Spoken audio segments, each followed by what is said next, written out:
বাহুবল উপজেলার আদিতপুর নামক স্থানে এখানে দেখেছি বাহুবল উপজেলার সাবেক ভাইস চেয়ারম্যান জনাব হাফেজ মাওলানা কামরুল ইসলাম মারাত্মকভাবে আহত হয়েছেন। এখানে দেখেছি রং সাইডে এসে একটি গাড়ি যার নাম্বার হচ্ছে ঢাকা মেট্রো দন্তন্য 218499 নাম্বারে বেপরোয়াভাবে ভাইস চেয়ারম্যানের এই মোটর সাইকেলের মধ্যে মারাত্মক আঘাত করে, ফলে উনি গুরুতর অবস্থায় বাহুবল হাসপাতাল থেকে সিলেট এমএজি উসমানী মেডিকেল নিয়ে যাওয়ার পথে আছেন। আশঙ্কাজনক অবস্থায় তাকে সিলেট নেওয়া হচ্ছে। আমাদের সাথে আছেন নুরুল আমিন। বলতে চাই, আজকে আপনি দেখেছেন যে এখানে কিন্তু একটি গাড়ি পড়ে আছে। আমরা জেনেছি বাহুবল উপজেলার সদ্য সাবেক ভাইস চেয়ারম্যান হাফেজ মাওলানা কামরুল ইসলামের মোটর সাইকেলে মারাত্মকভাবে আঘাত করেছে। আসলে বিষয়টি আপনি কতটুকু অবগত আছেন জানতে চাই। আসলে মাছের আরদের গাড়ি এটা বেপরোয়া উত্তর সাইড থেকে আসলে, আর উপজেলা ভাইস চেয়ারম্যান উনি সম্ভবত বাহুবলে কোনো এক জানাজায় গেছিলেন, ওখানে দাঁড়ানো অবস্থায় ছিলেন, সাথে মামুন নামে একজন ছিলেন। খুব বেপরোয়া অবস্থায় ভাইস চেয়ারম্যান আঘাতপ্রাপ্ত হয়েছেন। উনি সম্ভবত সিলেটে যাওয়ার পথে আছেন। ওনার জন্য সবাই দোয়া করবেন সুস্থতার জন্য। এই অবস্থা কি আসলে গাড়িটি খুব বেপরোয়া অবস্থায় ছিল। স্থানীয় ব্যক্তিবর্গরা আসলে আবেগ আপ্লুত। দেখেছেন বাহুবল উপজেলার সদ্য সাবেক ভাইস চেয়ারম্যান মারাত্মকভাবে আঘাতপ্রাপ্ত হয়েছেন।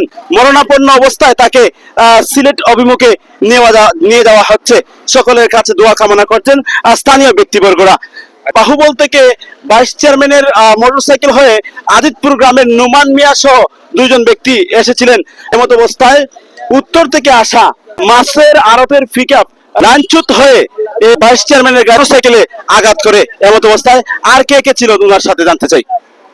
আদিত্যপুরে নুমান মিয়া এখানে সামনে অনেক ছিল, মোটরসাইকেল দাঁড়ানো অবস্থায় পূর্ব সাইড থেকে গাড়িটা আসা পশ্চিম সাইডে গুরুত্বভাবে মারছে। জানতে পেরেছি স্থানীয় একজন ব্যক্তির কাছ থেকে যে ভাইস চেয়ারম্যানের মোটরসাইকেলটি দাঁড়ানো অবস্থায় ছিল। নুমান মিয়াকে তিনি গাড়ি থেকে নামানো অবস্থায় ছিলেন।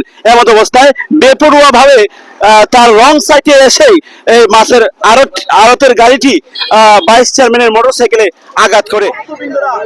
এক নজর দেখার জন্য সাবেক ভাইস চেয়ারম্যান কামরুল ইসলাম এবং নুমান, তার সাথে যে নুমান ছিল, এই নুমানকে দেখার জন্য ভক্তবৃন্দরা এবং তাদের আত্মীয় স্বজনরা এভাবে ভিড় জমিয়েছেন যে সিলেট যাওয়ার পথে যেন একটিবার হলেও দেখতে পারে। আমরা অবগত হয়েছি যে এখানে ভাইস চেয়ারম্যানের পার্টি ভেঙে হাঁটি বের হয়ে গেছে, এমন একটি সংবাদ আমাদের কাছে এসেছে। গুরুতর অবস্থায় আছেন নুমান, আদিত্যপুরের নুমানও। সাথে ছিলাম কাউসার মাহদি, SBB 24 সংবাদ বিজয় বাংলা, হবিগঞ্জ।